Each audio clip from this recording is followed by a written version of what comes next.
The following program is rated TV MA-LSV. It contains strong language, sexual situations, and violence. It is intended only for mature audiences.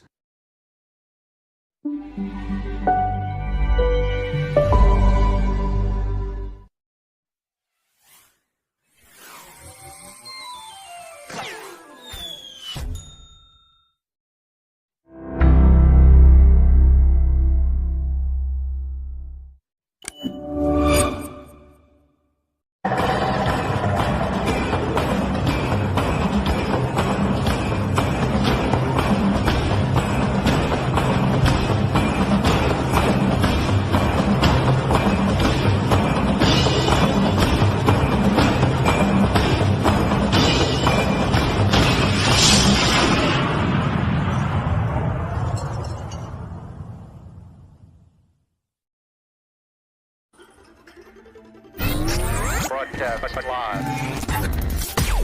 Coming to you live. We're live. From the basement of an abandoned training facility where we talk about fighting, training, and events. It's the Fight Mixer Show, where you can hear about all the local and world combat sports happenings. Get ready. It's time to gear up and square up because we're going live. And now, Broadcasting live. We will broadcast live on the Fight Mixer Show.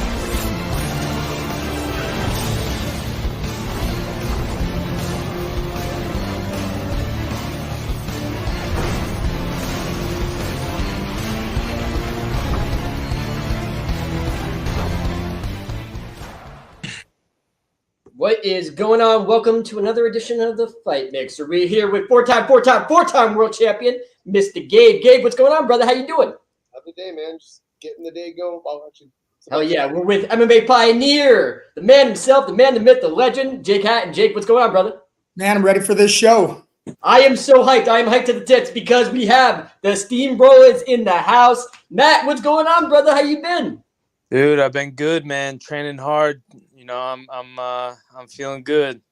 Train hard for what though? For the next fight, the next fight. There's a next one. Can we confirm your next fight? Well, I'm still just waiting for the bout agreement. Like from what we accepted, they accepted, and now once I sign that bout agreement, I'll be able to announce it. But I like the opponent, I like the date, I like the location, and it's time to put in the work. Does it rhyme with the place they're going to fight? Does it rhyme with Smorgy? Does it rhyme with Boowork by chance? Yes. Can we perhaps change the flyer for the fight? Something like this. Oh. Grabbing the bull by the horns. Can we possibly do that? Yes. I think we need to get that printed out, and I need to sign that. We need to get that at the UFC. Everyone's signing that. Yeah, so people don't know this, but this actually happened. This was a painting based on a real event of Matt actually grabbing a bull by the horns. So this actually happened. I swear. I'm not sure you're going to pass the USADA test with that, but hey, just say. You look that clean on that one. So, Matt, obviously training for your next fight, training for your next competition, and you need no introduction whatsoever. I actually put together a brief snippet of your handiwork for people that are not familiar with the Steamroller and your greatness. So, just a brief clip of your handiwork. No hesitation, no question. Blow up the spot, steady, rock your whole block. No hesitation, no question. Pretty shabby. Not too shabby, my friend. You had a great career thus far. How do you feel everything's been going? It's crazy to think that I've had eight fights in the UFC now and one in the Contender Series. And I feel like I'm still just still growing in the octagon. I still have a lot of skills that I want to show in the octagon. So I'm excited for the next one. It's always just improving and getting having the best form of the Steamroller. When it comes to fight night, and I'm excited for the next evolution. Oh yeah. So who are you training with for this fight? I'm back home in Long Island. I'm training with Ray Longo, Matt Serra, all the Serra Longo fight team. Man, our team's just on a roll right now. we started the year, we're 5-0 with 5 TKO victories. It's crazy. I was waiting for you to like at the post fight presser because I'm like, everyone just give a preview of coming attractions of all these fucking monsters that are lined up at Ray Longo's gym. Because I ask you this question because I'm a part of the regional scene, the New York fight scene and New Jersey. You guys are on a roll. You guys are on a tear. Every single one of you guys, murders row, like killers upon killers. It's shark infested waters over at Ray Longo's gym. I know it really is. We had Pompos had like a 5th round TKO with leg kicks. And then Nazim had a fight of the night for his UFC debut. And then Dennis Bazooka flew out to Abu Dhabi, had a 1st round TKO win. James Gonzalez had a TKO win. Armando Gagey had a TKO win. And then now this weekend we got the machine. Merab's ready to go. Merab did, his whole camp out in Vegas, but I was able to be out there and see him. And, he's a machine. This is what he does. And I know for a fact he's 100% prepared to just put it on Peter Yan. I'm the most excited to see Merab in a 5-round fight. Can you give a prediction? Oh, I think Merab just machines him, keeps going, and gets breaks him in round 4 or 5. I think that he's a machine, and he constantly gets these takedowns, and he's got a rhythm that it's hard to prepare for because you can't get anyone in the gym to have Merab's pace and Merab's style. So I'm excited for that fight because Peter Yan's a beast as well. It's a good fight. But so you're saying 4th round TKO. That's your prediction. Yeah, that's all right, fair enough. See if it goes down. This is going to be the first fight where we see Merab actually mad at an opponent. Like, he's the nicest guy on the planet. So humble, so nice, so soft-spoken, coolest guy in the world. And we ran into him at Flex Fight Series, the nicest guy on the planet. This is the first guy he actually dislikes. So if he does all that damage just, being calm, cool, and collected, I can only imagine what happens when he's pissed off at you, Like, this is scary for Peter. Just saying. Yeah, I'm excited for it. Oh yeah, This thing's got fight of the night written all over it. Definitely a good fight. I mean, 2 exceptional fighters getting at it. It's going to be a good one. Yeah, and Merab has never been in a boring fight, just like you and just like Aljamain. I've heard rumors also that Aljamain Funkmaster is actually going to be defending his championship in Newark, correct?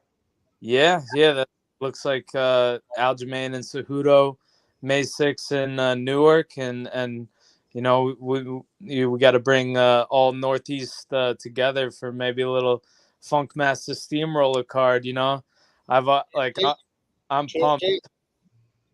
Yeah. And everyone from New York and New Jersey is going to show up, and obviously there's going to be a nationwide alcohol shortage after you guys catch these W's. So, just a prediction, you know what I'm saying? There you go. Yeah, we're kicking off summer the right way.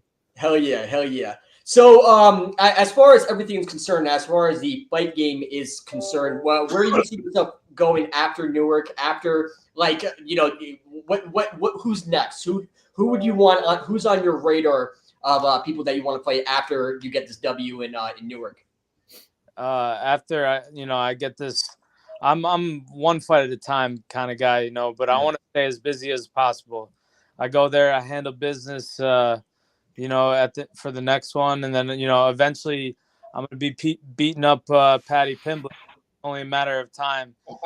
He can run for only so long. Eventually I'm gonna get him, and I'm gonna smash him. So that's always a fight that's gonna come eventually. But I'm focused on what we got in front of us coming up, because this one's a good one. Why Patty, out of curiosity? Money and easy. I have my thoughts, but I want to hear. Hey, sorry, Matt. I was answering the question for you. No, there's many reasons actually. Like for one, he has a face that just looks like I want to smash it. He's got that accent. Okay. I definitely want to feed him some knuckle sandwiches. But also he's got great jiu-jitsu. You know, he goes for it on the feet. He throws on the feet. He's an exciting fighter. You know, he's got a great record, and you know, I think it would be a fun fight. I think I could knock him out, but I want to grapple with him too. You know, he looks like a good grappler. I'm a good grappler, so it'd be a fun fight. I don't think it'll be a fun fight for him though, and all respect to everybody that fights in the UFC. You know, and you can play every sport with one ball, but combat sports take two balls. But like, I have to say that stylistically, it's a pretty dangerous matchup for Patty. I think I've been hearing some names thrown around that Patty is going to be fighting this guy and this guy. I think needs to kind of dial it back a bit because his last fight, you know, I don't know, it's questionable that he won. I don't know if he's ready for you, man. Hey, Jared Gordon's a really good fighter, you know, and then that was a good close fight, you know. But Patty's got to get healthy, you know. That's his fight right now is getting healthy, getting the surgery, doing whatever. And in the meantime, I'm gonna keep fucking steamrolling people until he's healthy.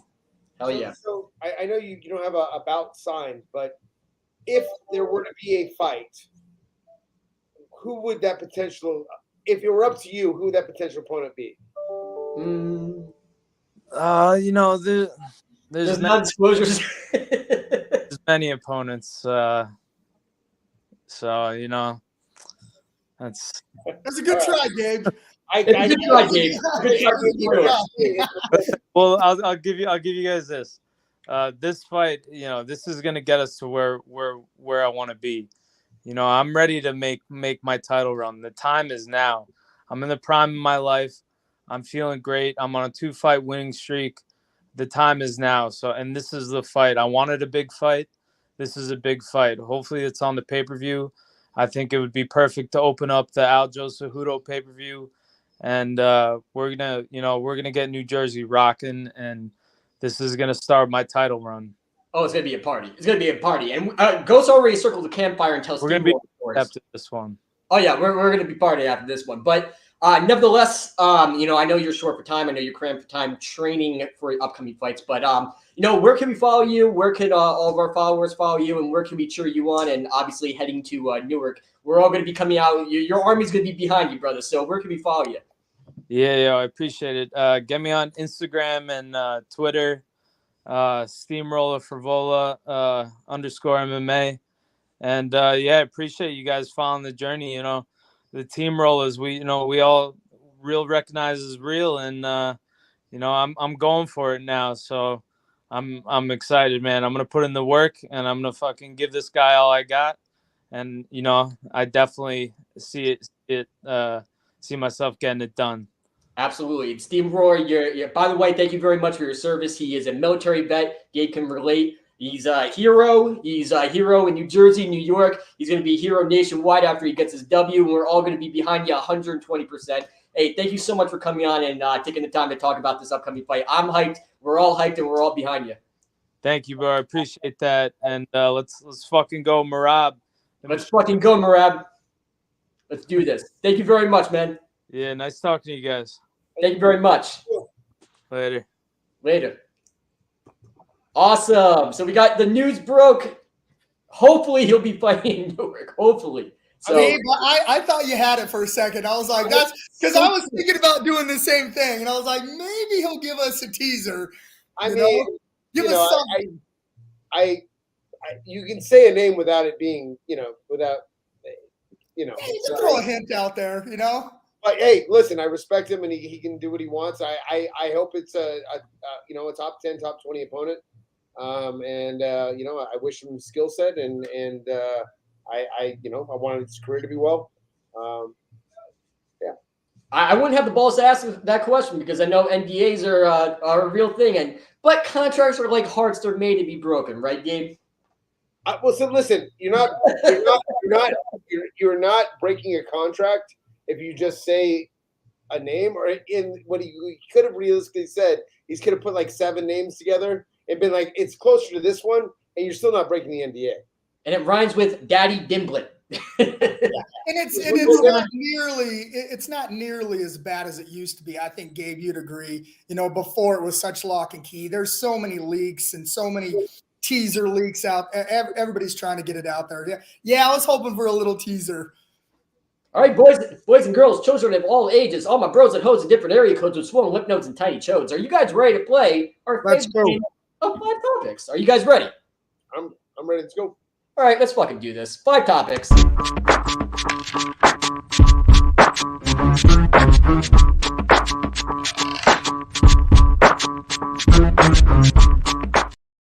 All right, settle up, nerds. Everyone watching at home. We're going to be playing 5 topics. We're going to bring up 5 topics, 5 random topics that you asked me to bring up to these esteemed guys. Mr. Gabe, of course, needs no introduction. 4-time world champion, owns one of the best gyms on planet Earth. What's the name of that gym?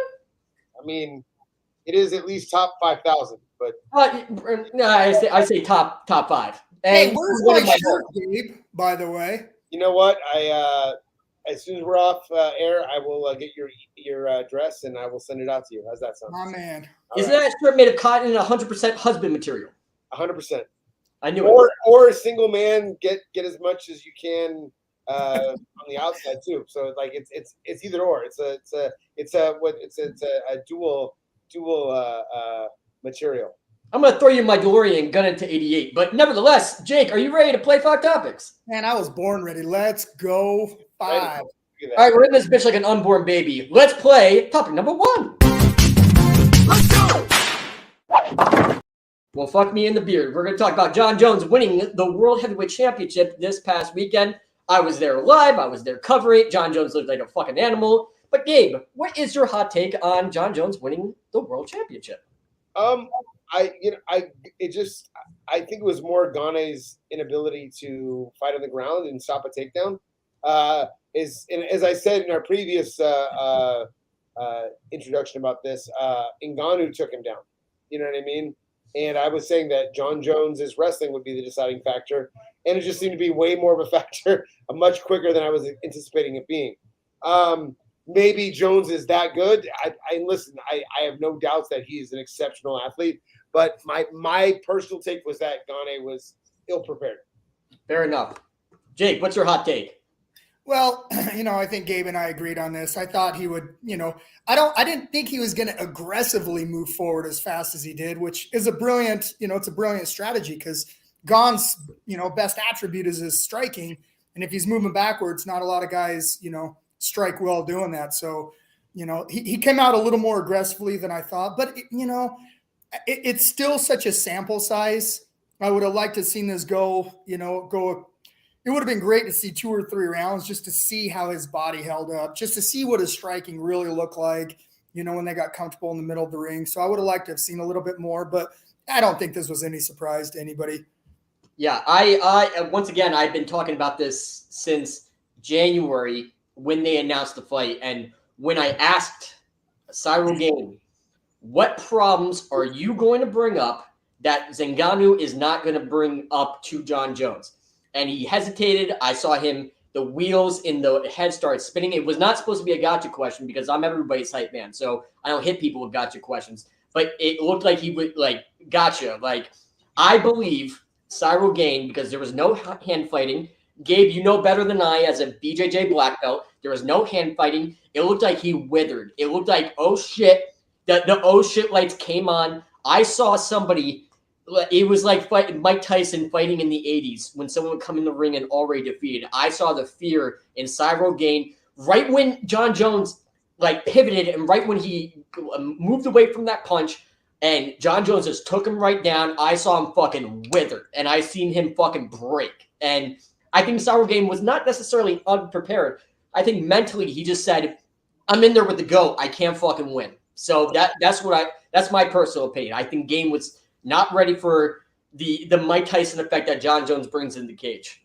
Respectfully, I disagree. I think Gane's ready, and I don't think Gane's scared of anybody, but I think sometimes you get stuck with certain trainers, and I'm not bagging on his trainer, and to be honest with you, I don't know his background that well, so forgive me if I'm, misspeaking, but you watch Jon and you watched but editing for the UFC is brilliant and for any organization, but when you watch the Embeddeds the week before, Jon's in there just wrestling and grinding every day. It looked like Rocky III after he went and trained with, Apollo's camp.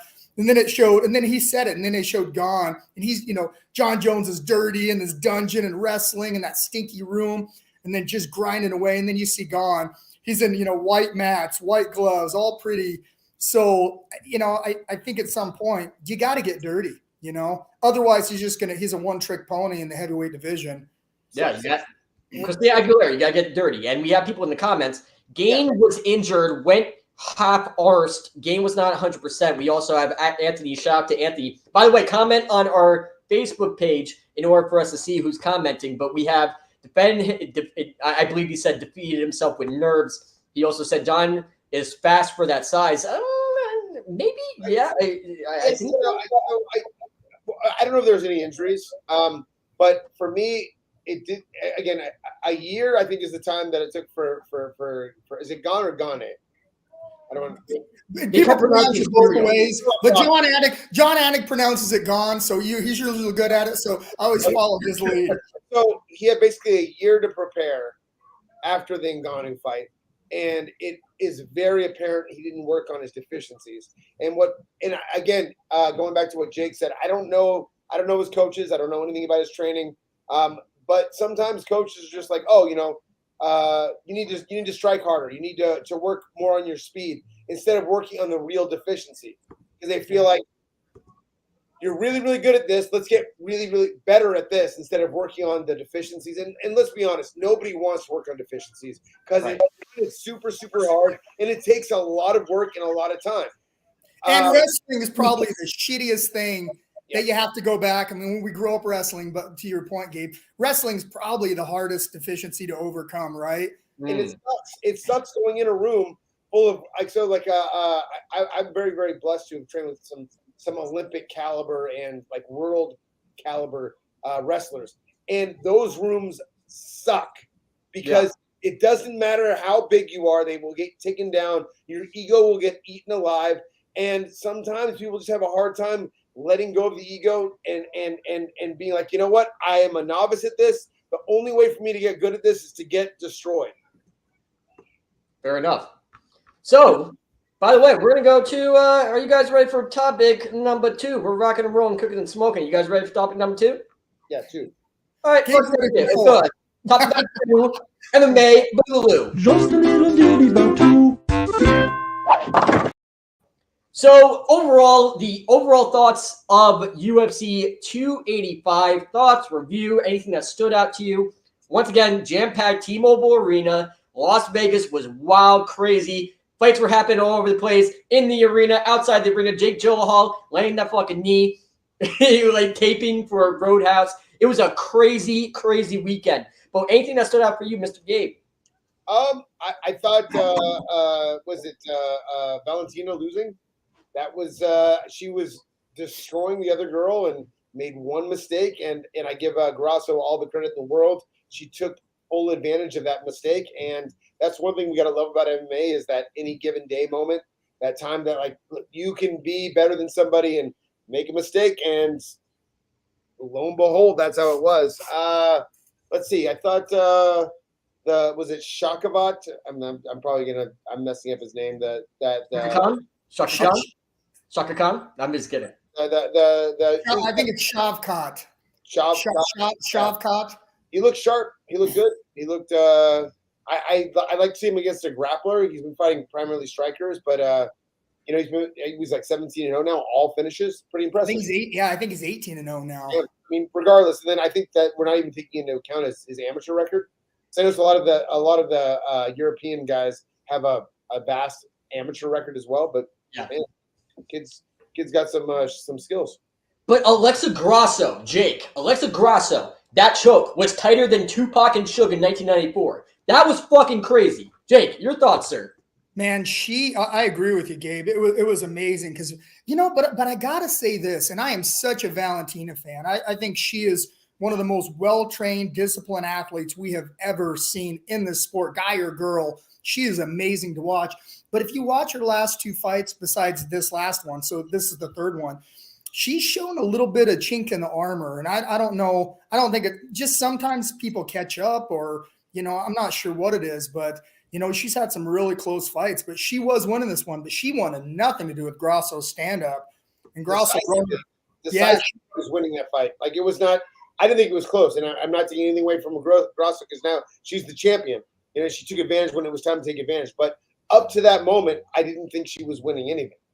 Yeah, she was all Grasso was winning was that stand up, the boxing stand up, and Valentina looked a little uncomfortable. But in that second round, I appreciate what she did so much. She overcommitted, shot that takedown. So don't allow Grasso to plant her feet, and that's what Valentina. She was fighting other than getting stung a few times, a perfect fight. But man, when Grasso had the chance to take her back, boy, did she get that choke in quick.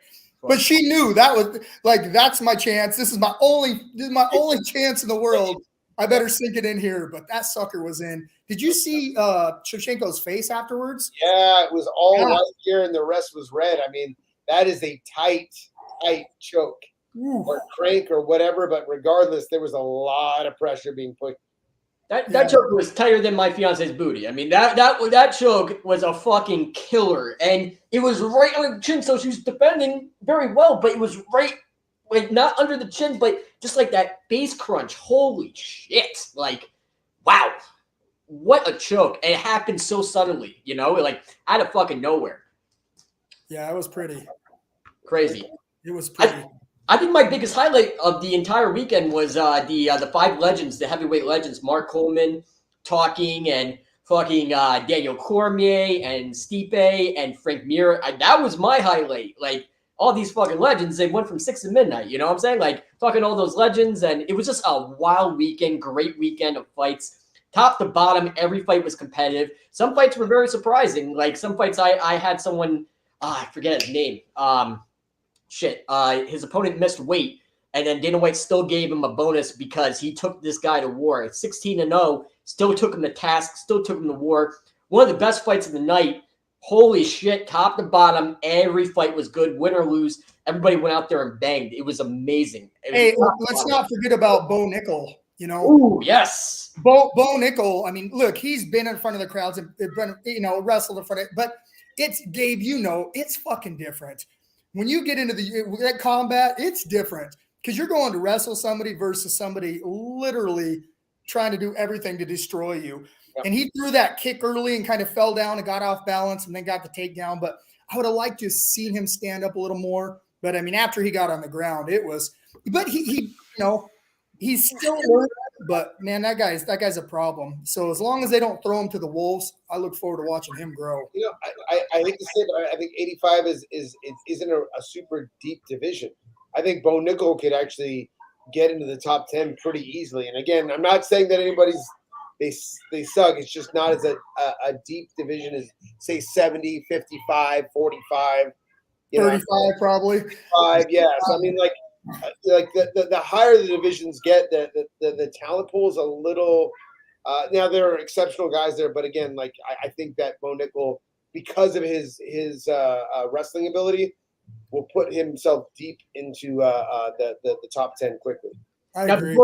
Before we go to topic number 3, Jake, I know you want to talk about this, but actually Bo Nickel's opponent, who was actually a guest on the show, he's actually protesting the decision because it was apparently a shot in the sisters. Jake, I know you wanted to talk about this topic, but what do you think about the protest? Does it get any traction? What do you think? I don't think it goes anywhere. It's so hard with the commission. I mean, don't get me started on the commission, A, because it just makes me angry. But B, I don't think it was enough of a foul where it changed the fight. I really don't. And maybe I'm wrong, and if I am, I apologize to Jamie, but I think the outcome probably would have been the same regardless. Once he got his hands on him, he just didn't have any answer anywhere on the ground. I mean, nothing.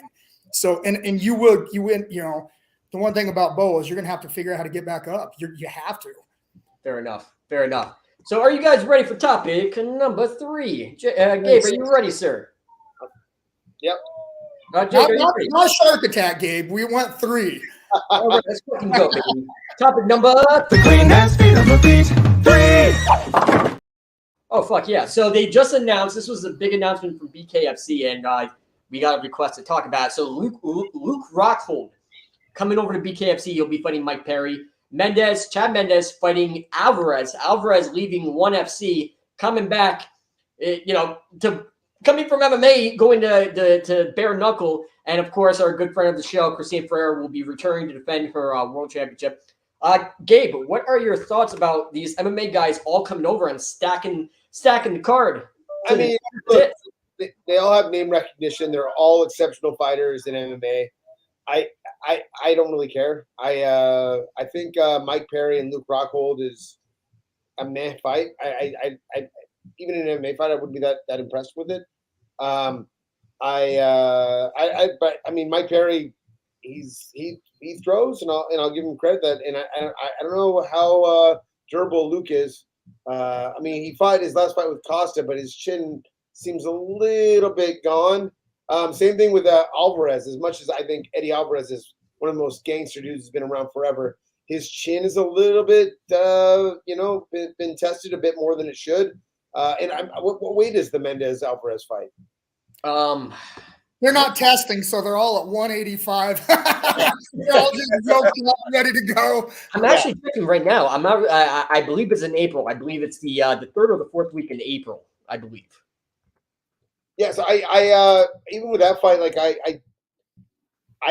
Eddie is like I said, been fighting forever, but his chin's a bit gone.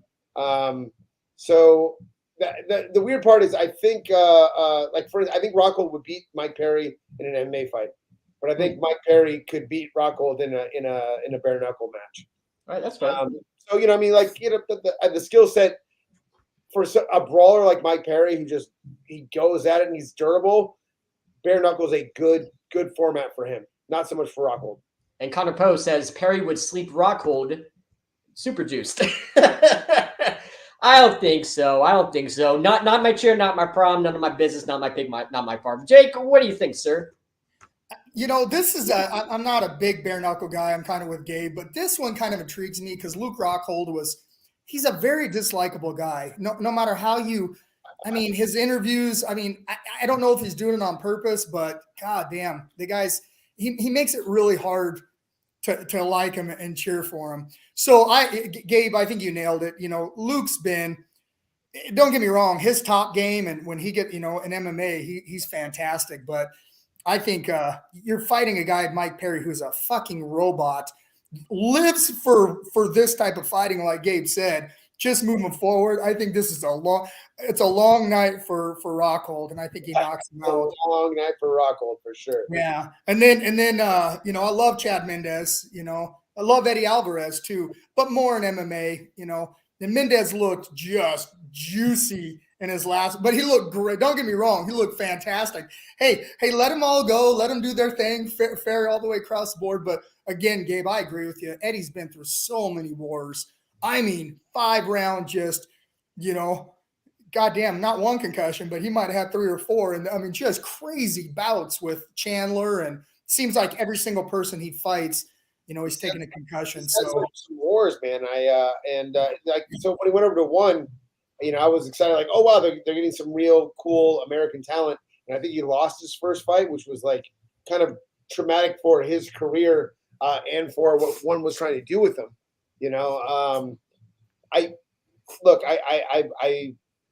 wish Alvarez all the success in the world. I just think that fight's kind of which is weird that he's taken this too, because I know Eddie's invested all of his money a lot of his money in real estate. He's got tons of homes. He's doing well. He could have stayed and taken some more fights. So this one I thought was interesting because this is a tough going out. Yeah. Bare knuckle throws money, man. Huge money. When I worked with those guys in the beginning, I was working with those guys in the beginning, and they were trying to tell me the amount of money they're throwing to fighters. I'm like, you can get that same fighter for about a quarter of what they were. It was a lot of money. I don't know how they're doing it, but they're pulling in the talent, and I think that bare knuckle has grown at a much faster pace because they have the talent base. But yeah. I'm curious how the numbers work out on the back end because the UFC is nickel and diming still. With the amount of money that bare knuckles paying, and then the pay-per-views that they're upside down for sure. But they're building a brand, and most fight companies need to start that way. But yeah, it can't be pretty financially, to start. And Anthony says, I think Rockhold in his head too much, and I think his jaw is too overdone. If he's smart, he will stop. I thought he was in his head when he started dating Demi Lovato before Demi Lovato turned into an alien. I mean, I thought that was maybe not the best career choice per se, but who am I? Different strokes for different folks, you say tomato, I say tomato. Probably doesn't apply here, but I saw him going in the opposite direction, making some crazy choices in his professional and personal career when he started dating Demi Lovato, and then yeah, he's an interesting cat, but God love him. If he can make that payday, he can make that fight. I'm more excited. I wish Christine Ferreira, and just speaking at being biased, I wish she was main event of the card, considering she is the world champ. She is one of the baddest ladies on the planet in bare knuckle. She is the bare knuckle Mike Tyson. I would have liked Christine Ferreira actually main eventing. She's actually fighting against a former, name slips my mind, and I had a brain fart, and I don't want to resort to Google, but fighting a former tough contestant, the one that Thug Rose was on that season. But I thought Christina Ferreira should have main evented and just showcase her dominance. That's my personal opinion. She's a great fighter, but when you look at her versus, and this is no disrespect to her at all, you look at Luke Rockhold or a Mike Perry, and those guys pull numbers, and bare knuckle and any fight organization, they need numbers. It's entertainment. Right, but the machine has to get behind the athletes. If you have a champion that's marketable, the machine has to get behind said athletes. If the machine gets behind and the marketing gets behind said athlete, then you can pull the numbers. Make some homegrown stars. Well, but she doesn't have to be main event for them to get behind it. UFC, tell you what, they do that extremely well. They put a lot of money behind their athletes, and maybe they make her, third fight of the night, right behind the co-main, so they can, put some marketing dollars behind her and start to build her up, see where the fanfare goes, and then ladder her up from there. But it would be hard to put her over some of these other superstars. And again, no respect. She's an incredible fighter. What Jake is saying is 100% on. But the thing is, you also have to think how much money they're putting forth to get those athletes. So if you put money, and I have no doubt that Rockhold is getting paid. You're not going to put Rockhold as a co-main event when you're paying him that much money. And the reason why you're paying that much money is because there's name recognition behind it. He's a former UFC champion. Alvarez, former UFC champion. Mendez fought for the UFC title. Perry is a marketable name in UFC, and that's expressed what they're doing. And again, no disrespect to Christine whatsoever, but it's just marketing is marketing, and names. The reason why they're putting the money forth that they are is for people to I know that name, so I'm going to watch it for that reason. So both sides of the coin, because people who know Luke Rockhold and Mike Perry are going to tune in to every single fight, see all the superstars on the card. So I see it from that perspective. But also, perception's reality. So if you put Christine Ferreira at the top of the card over all these superstars, people will say, holy shit, why is she in the main event spot? Let's take a look. If they aren't introduced to Christine Ferreira as a fighter, perception's reality. If you put her in the main event over all these stars, I see it from your point of view, and obviously, people are going to tune in now and watch her fight just to wait for the main event if they're a Luke Rockhold fan or a Mike Perry fan. But if you put Christine Ferreira on the top of the card, or one of your BKFC fighters on the top of the card over all these superstars, people are saying, holy shit, wow, why is this person on top of the card over a Mendez or an Alvarez or a Luke Rockhold or a Mike Perry? She must be a big fucking deal. Like, do you see? But to Gabe's point, perception is reality most of the time. But to Gabe's point, being a UFC champion is about one of the greatest accomplishments you can make in one of the probably the hardest sports in the world. I mean, bar none. So to put, again, respectfully, to put her in front, and a lot of people, I'll tell you what, I'm probably going to tune in because I'd love to see Luke get knocked out. Hey, and he's doing his job, right? I'm tuning in. But if it's just Christine, or if I know her, but to the normal fan, I mean, they're picking up more and more and more fans and building up their fan base. Then you can start putting her up there. But until you get to that UFC level where you know what I mean, you can put whatever fight there and they're going to tune in. It's hard. Another thing, going back to this, I've been to so many local promotions where they have the main event, and then what they do, they'll have a swing bout right above the main event. everybody leaves. Everyone there is to watch this. Like I guarantee you, after the Rockhold Perry fight, if Christine was going to be after that, there'd be a small portion that would stay, but 90% of the people are gonna leave and not watch it. She has a much better chance of getting eyes on as the third than she would having as the main event, because they're gonna look at like the quote unquote star quality, and then they're gonna tune out. And it's not, and that's nothing to do with her skill set. That's just people. And she's going to get a much bigger following on the same card as these big guys. And a lot of people that never tuned in before because of that star power are going to see her fight. Then she will have that chance to ladder up. Yep. All right. Now I see it from your point of view. And it was the same concept of It's about time, Potter. I'm sorry about that, but like Gabe had to break it down Barry style, but now I fucking get it. He broke it down Sesame Street style, and it makes sense because it goes with my argument. Like, okay, I'm cool with Jake Paul and Tommy Fury at the top of the card because now you're going to pay attention to Bojo Jack winning his second world championship and all these great boxers. So I get that point. And on that note, are you guys ready for topic number 4? All right, it's time for topic number 4. Topic number 4. Topic motherfucking number 4! Question 4. Oh, speaking of which, our favorite topic, Mayweather's altercation with Jake Paul. So this landed on TMZ and all the news stations, and everyone's talking about it where Floyd, Jake Paul, he ran his mouth and, he caught up with him outside of my Miami Heat game. Floyd Mayweather and all of his goons tried beating the shit out of Jake Paul. Jake Paul ran. Gabe is We lost Gabe. Hey, we lost Gabe. Gabe. What happened? What were we talking about? Topic number 4, sir. Oh. I'm going to go back to sleep. Hey, I bet Gabe didn't even hear about it. You didn't even hear about it, did you, Gabe? I saw a headline and I went past that shit as quick as I could. I have no interest. I don't care. Like so what? I don't even know what's it about. I don't even know what it's about. What like I didn't even.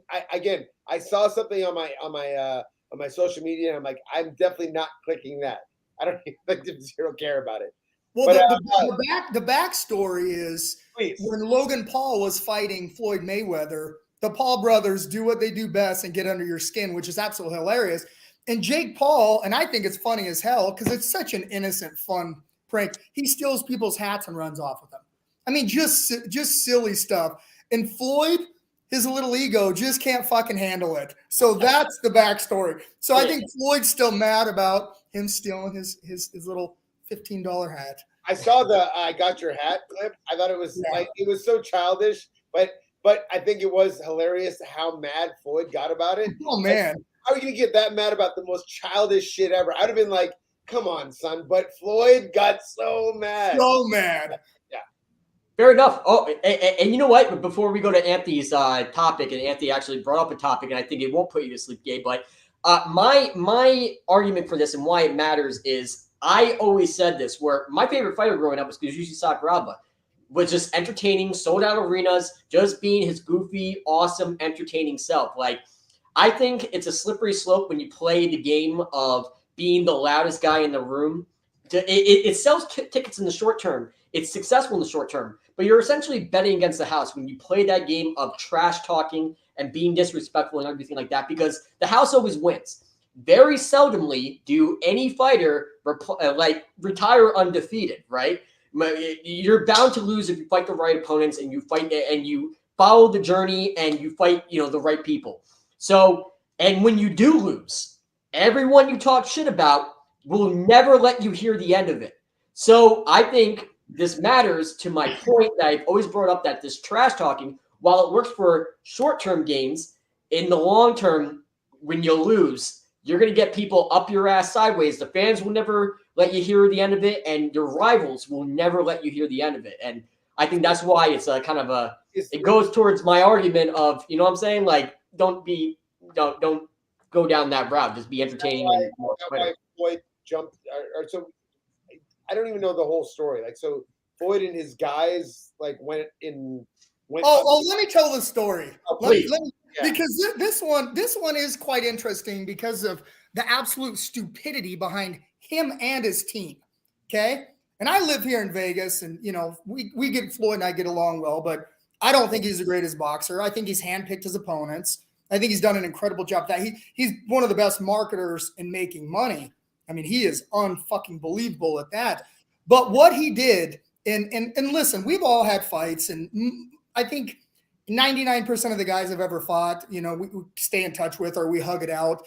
Yeah. Floyd, the fact that he's still mad like a little kid that, in his sandbox that somebody stole his Tonka truck, it is unbelievable. So they all circle Jake at a Miami Heat basketball game.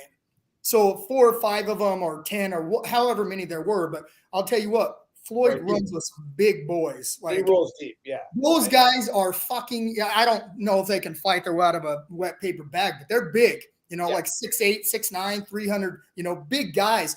So, they started talking, and Jake's like, hey, listen. And I side with Jake on this. Jake's like, what are you so mad about, bro? I just took your hat, like, settle down. And they so they've got a recording. Floyd's guy put out the actual recording of it. They're like, should we something – and don't quote me on this, should we jump him or should we kick his ass? And Floyd's like, yes.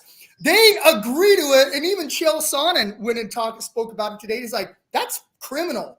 You guys basically just gave the entire world all the evidence you need to. So James is so fucking dumb. Really, really stupid. Yeah, okay. That's why I like this story. So Jake's like, hey, listen, I'll fight you one-on-one right now, like anybody one-on-one, which I respect and I really believe he will. But he's like, I'm not going to fight, 5 or 6 guys. That's how you get killed. That's how you. So he turned off and he just started jogging off and he ran off, which any smart man in their, right mind would, because you can be the best fighter in the world. And I don't know if you ever try to fight more than one guy at a time. It's not as easy as people think. And when people say it is, they're telling stories. Except if you're Mr. Gabe, who can fight 20 people easily. Except for Godzilla. Exactly. If you're Jake or Gabe, if you have 20 people. I fought 2 guys at once on a couple of occasions. That's not that difficult, but when it gets 3, 4, 5, fuck out of here, man. Like, get out of there. I don't care how tough you are. I don't care how, unless there are weapons involved, you're not getting out of there, without getting an ass kicking. I can imagine Gabe being in that scenario and then rolls up with 20 people, and Gabe's like, you should have brought 30, and just starts beating the shit out of everybody. Like, and he just starts giving Roadhouse. In my mind, in the reality, I'd be like, here it goes. I punch the first guy, and then the other guys grab my arms and fucking should have brought 40 in your Steven Seagal voice. How it goes in my mind and how it goes in real life.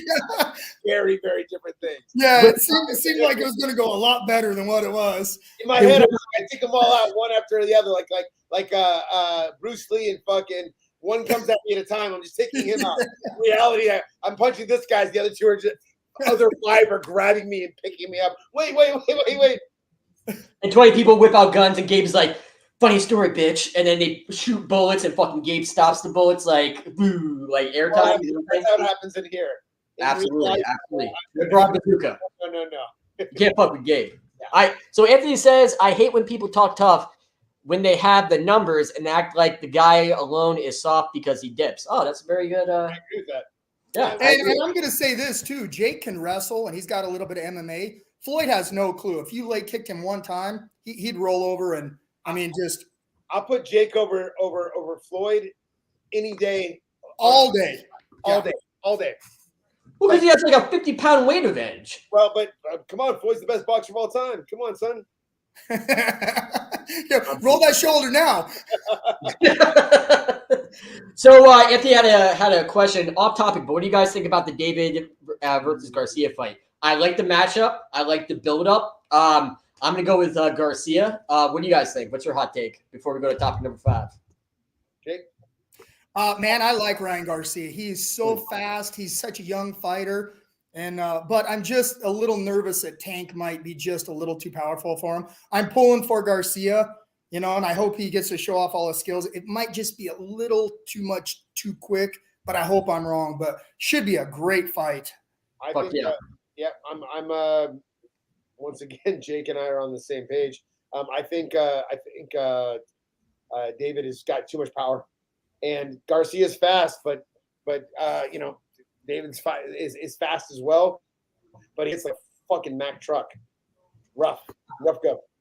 I think Garcia will be able to if he point fights and he avoids the power and he uses his speed to his advantage and he rides out to his decision. If he fights a point fight, you don't go against a bull and you gotta ride that wave, man. And especially when you're fighting somebody so powerful as David, you gotta ride that fucking wave. I think he point fights to a decision, gets a decision victory. So that's gonna be my take, and you guys obviously disagreeing with me once again. So.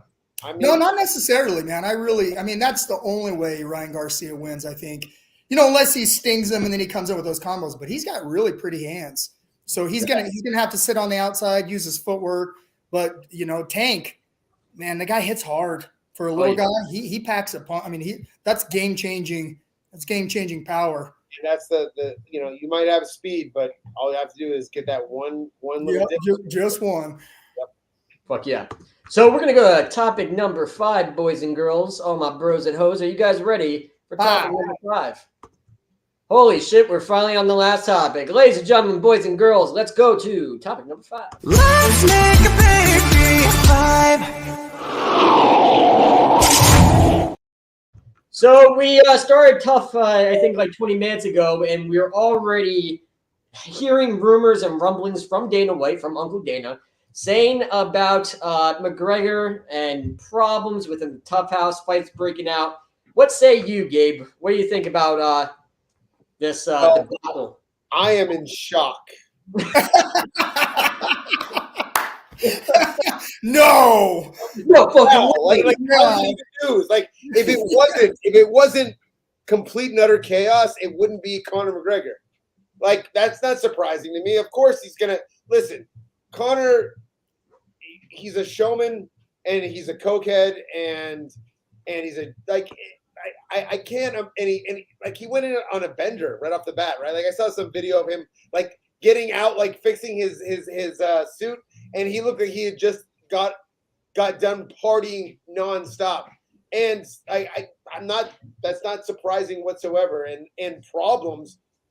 When does Conor McGregor not have problems? Like genuinely, the guy he can't keep his own social life.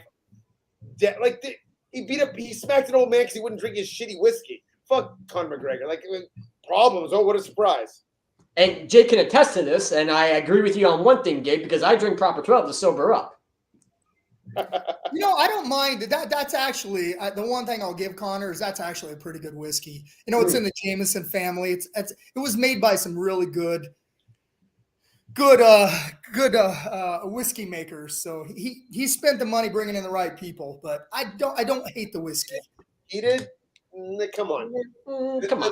Nobody came to him. They used him as the Oh, marketing yeah. No, I'm not saying it was his idea. Oh, I'm just saying he was smart enough to bring in the guys that he brought in were world class and world renowned for what they did. So I don't hate the whiskey. Yeah, Jake, and I got to ask you about these problems and what your thoughts are. I can imagine Conor McGregor the first, 30 seconds gets in the house. All right, Michael Chandler, bend over. I need to borrow someone's back. He just fucking pours out a line.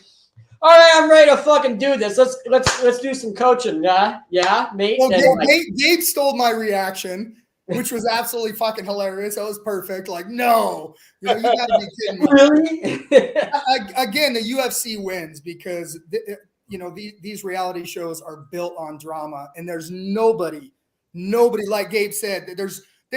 We've never seen a showman like Conor. I mean, I've just never seen anything like it. We've seen some big stars, but not the showman like Conor was. And every time he says something, it just seems to be that perfect saying. I mean, it's so sharp. So yeah, the UFC's winning here. And I hope there's a shit ton of problems because that'll be the only thing to make us watch the show because Chandler is a super nice guy, but I think he's getting, caught up in it now. So it'll be fun to see him hopefully get rattled, start attacking back. I got to be honest, I'm a little bit intrigued. I really am. I have to, I'm sorry to cut you up, Gabe, and pardon my enthusiasm, but it's the same reason I've hated Tough my entire life. When I want to watch the best fighters in the world, I don't want to know what color they shit.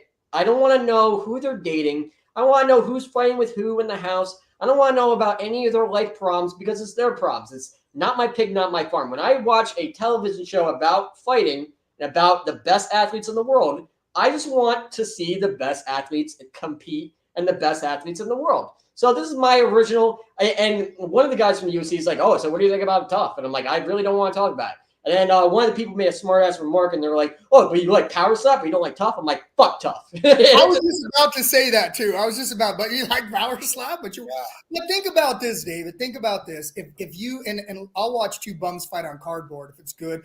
But it's not if you don't know a guy's number one, or if you don't know a little bit of his background, or maybe he's a military vet, or his mom just died of cancer. It's all those stories that bring us in, because this is an entertainment. The fighting is one part of it, but the guy's personalities afterwards, the speeches with Joe Rogan afterwards. I mean, all those, incredible, all the crazy things they say to the lead up that makes you want to watch. So I do believe you need a little bit of both. I love a train wreck. I love it. That's my boy right there, Gabe. Shit, really. I really hope that Conor is caught doing ridiculous lines of cocaine off of a stripper's butt. That would be my favorite shit ever. I would watch it over and over again. See, we got Gabe now too. It's perfect. Gabe now. We got the toughest guy here. Fuck that shit. It's good for the casual viewer, the people that like that reality TV shit. I knew from season 1 that the purpose of this was to be the Trojan horse to appeal to the casual fan. So it was not going to be made for me until episode 7, when we saw fucking Koscheck fighting Lieben, which was a fucking barn burner and a classic. And then, of course, the finale. And, that's what I was watching for. I didn't want to see people on the beach playing. We got Ray Couture and Chuck Liddell in the same house. Fucking show their training, their methods. That's all I care about, motherfuckers. I don't care about fucking their methods. They had them on a fucking treadmill, like doing ladders on a treadmill. They weren't fucking their methods. Their methodology wasn't involved. And to your, I'm sorry, David, they were really, really good fighters in season 1, but they weren't the fucking top tier guys that were fucking the up and coming guys. They were not. Like Diego, Forrest, Bonner, Southworth, who fought in Pride. Nope. Oh my! But Gabe, fuck me in the beard. But Gabe, all the best were already signed. No. Yes, in Pride and UFC. Yeah, but Pride didn't have exclusive contracts. Yeah. You could go. A lot of the guys went to Pride because of the money. When Pride sold to UFC, what a lot of people didn't know is when they came over and they bought it for $60 million, the contracts, they didn't actually have tangible contracts with the fighters. Because it was all signed by there's a ton of talent. Listen, there have been a lot of exceptional fighters that have come from Tough, but you can't say that so when I was in the house here's a perfect example. They let us watch a fight. I can't remember the guy's name, but it was Frankie Edgar's first fight in the UFC. And Frankie Edgar was brought in to lose to this guy because the other guy they're trying to build him up, and Frankie beat his ass. Frankie wasn't even remotely close to being signed to the fight or coming in the house, and Frankie became a champion. There are ample fighters that come to the UFC with 5-6 fights and they become stars because they have the talent. Tough is a piece of the puzzle, and if you win Tough, there have been how many burnouts have come from Tough as well that have been that have won Tough that haven't done very much in the UFC itself. That's fair. I'm not. That's not talking that they're bad fighters, but I'm just saying that Tough is just a vehicle. There are good fighters that come from Tough, but there are also some that haven't won Tough that have gone on to do exceptional things. Right? Yeah, and it's just about that journey to get to the UFC, because to get to the UFC, that's the apex. That is it's the Super Bowl. It doesn't get much bigger, so it is kind of neat to watch those guys. Gabe, I'm sure you two, you have some of your young fighters or different people. It's fun to watch them. Fun to watch them go on that journey. Yeah, if Conor's taking guys on a coke binge at a strip club I'm watching too. I'm watching that episode for sure. I let me know when the fights are on. I'll record it and Come on, Potter. Potter. I'm not interested in, once again, what color shit they take. I'm interested.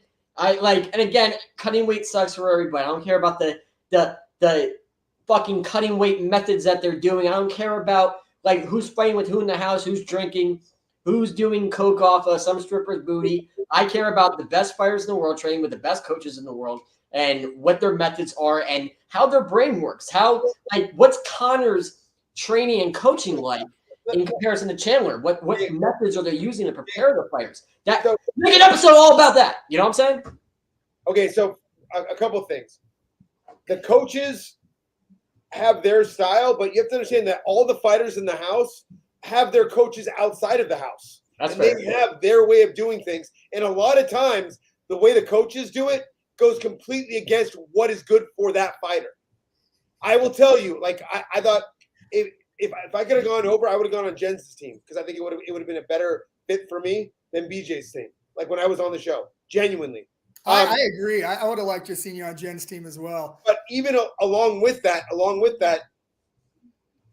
you're already a pro fighter when you get on the show. Fair enough. What they give you, and let's be honest, that they're bringing in their coaches and the people that they feel have star power. Because I think like Chandler brought in what's his name? Craig Jones. No, the heavyweight word. What's his I can't think of the name. Just Fedor. What's his fucking name? I'm drawing Bader. Bader.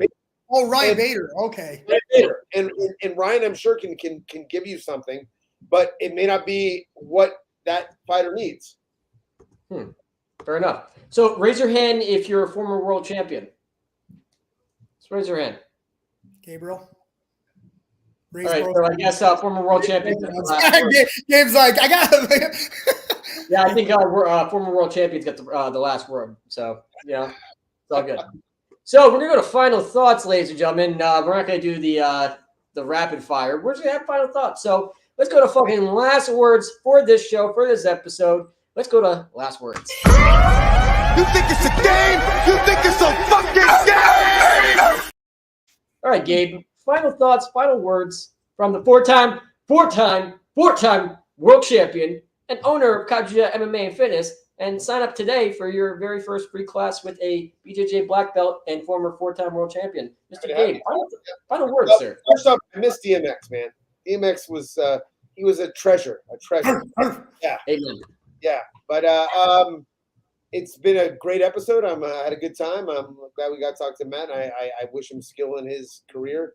I like that me and Hatton are like fucking right here with each other. It's Potter who's always fucking things up. Oh, fuck you. 2 peas in a pod. Get him! 2 peas in a pod. But I love a good train wreck. That's all I got to say. I love a good train wreck. Fair enough, sir. So, MMA legend, pioneer, Mr. Jake Thunder Hatton. Final words and final thoughts from Mr. Jake Hatton. I agree with Gabe. And Dave, I'm waiting because I better not hear anything about the Ultimate Fighter, about Connor I better not hear anything you talking about him. You better just watch the fights and not know any of the excitement that Gabe and I will see. Yeah. You know, come on, Vegas, strippers, you know, possibly cocaine. I mean, come on. This is must-see. It's Connor, you know? There's a lot of fun to unpack. You know? There's a lot of fun to unpack. Oh, man, he's the gift that keeps giving. So on this one, listen, he's made all the money in the world, and if he squanders the opportunity, that's him. So I'm in for the train wreck if it happens. Fair enough. And I'm not going to watch it. I'll watch the fights, though. So thank God there are clips on ESPN+. And by the way, thank you very much for joining us on Amazon Prime, Apple TV, Roku, YouTube TV, Facebook. If you're commenting, shout out to Anthony. Shout out to everybody that was commenting all throughout the night. We have a big guest. Jake, do you want to announce our big guest for next weekend? Yeah, next Mr. Anthony Njokuani, you know, UFC vet. His brother fights in the UFC. He's doing quite a bit with movies now. I think he's going to be one of your next stars. Handsome kid, charismatic, and yeah, he's a fun one. Fucking awesome. Tune in next Thursday for Fight Mixer Live with Jake's buddy, and we're going to be talking to him. 5 new topics. Thank you very much, everybody, for joining us, and thank you very much to Matt Steamroller. Obviously, we're going to be rooting for him going to his fight in May. I'll be there. And we are going to, there's going to be a statewide shortage of alcohol after the event because I think us New Jersey and New York boys are coming home with some W's. So, nevertheless, from myself, David Potter, four-time world champion, Mr. Gabe, and of course, the legend himself, the living legend, Jake Thunder Hatton. We'll see you next time at the Fight Mixer. Peace.